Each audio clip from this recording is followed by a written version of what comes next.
വളരെ കാലം മുമ്പ് ഒരു കാട്ടിൽ ഒരു ക്രൂരനായ സിംഹമുണ്ടായിരുന്നു.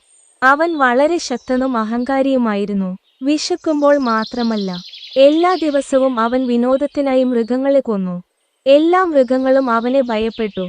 ഒരു ദിവസം മൃഗങ്ങൾ ഒരു യോഗം ചേർന്നു. സിംഹത്തിന് ഭക്ഷണമായി എല്ലാ ദിവസവും ഒരു മൃഗത്തെ അയക്കാൻ അവർ തീരുമാനിച്ചു. പകരമായി മറ്റ് മൃഗങ്ങളെ കൊല്ലരുതെന്ന് സിംഹം സമ്മതിച്ചു. പദ്ധതി കുറച്ചുകാലം പ്രവർത്തിച്ചു. അങ്ങനെയിരിക്കെ ഒരു ദിവസം ഒരു മുയലിന്റെ ഊഴം എത്തി. മുയൽ പതുക്കെ നടന്നു വളരെ വൈകി സിംഹത്തിന്റെ അടുത്തെത്തി.